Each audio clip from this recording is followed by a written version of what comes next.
Guys அஸ்ஸலாமு அலைக்கும், welcome to தஹாஸ் kitchen. இன்றைக்கி நம்ம தஹாஸ் கிச்சனில் என்ன செய்ய போகிறோம்னா சிக்கன் ஷீக் கபாப் தான் செய்ய போகிறோம். வாங்க எப்படி செய்கிறது பார்க்கலாம். சிக்கனை ஃபஸ்ட்டு அரைச்சி வச்சுக்கலாம்.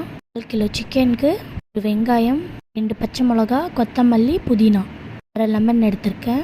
மஞ்சள் தூள், மிளகாய் தூள், உப்பு, கரம் மசாலா, தனியாத்தூள், வெள்ளை எள்ளு எடுத்திருக்கேன்.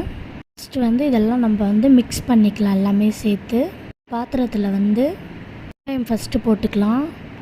அதுக்கப்புறமா நான் எடுத்து வச்சுருந்த மசாலா இதெல்லாமே நம்ம போட்டுடலாம். போட்டு லெமன் பிழிஞ்சு விட்டு நம்ம எடுத்து வச்சோங்களா ஸ்பைசஸ், ஸோ இதெல்லாம் நம்ம போட்டு நல்லா மிக்ஸ் பண்ணிக்கலாம். இதிலேருந்து தண்ணி எல்லாம் விடும். ஸோ அதனால் சிக்கனில் தண்ணியெல்லாம் போடாமல் நல்லா ட்ரையாக அரைச்சிடலாம். அரைச்சிட்டு இதெல்லாம் போட்டு நல்லா மிக்ஸ் பண்ணிடலாம். மிக்ஸ் பண்ணிட்ட பிறகு இந்த மாதிரி தான் இருக்கும். ஒரு பாலித்தீன் கவர் எடுத்துக்கலாம். நம்ம இந்த கவரில் லைட்டாக நம்ம எண்ணெயோ கீ நம்மக்கிட்ட எண்ணெய் இருக்கோ நம்ம அப்ளை பண்ணிக்கலாம். நான் எண்ணெய் போட்டிருக்கேன்.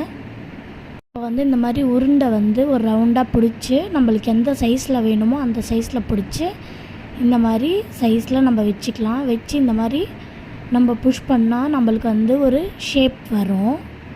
இந்த மாதிரி ஷேப் நம்ம செஞ்சு எடுத்து வச்சுட்டு நம்ம லைட்டாக நம்ம தட்டிட்டால் ரவுண்ட் ஷேப்பாக மாறிடும்.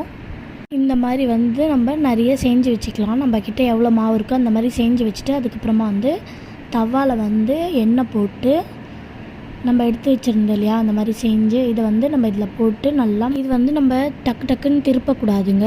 நம்ம நல்லா வேக விடணும். இந்த மாதிரி நல்லா வெந்த பிறகு இந்த மாதிரி கலர் சேஞ்ச் ஆகும். கலர் சேஞ்ச் ஆன உடனே நம்ம எடுத்துடலாம். எடுத்து நம்ம லைட்டாக ஸ்மோக்கி ஸ்மெல் வர்றதுக்காக 2 கறி துண்டு எடுத்து நல்லா சூடு பண்ணி எடுத்திருக்கேன். அதில் லைட்டாக கீ போட்டு இந்த மாதிரி மூடி வச்சிடுறேன்.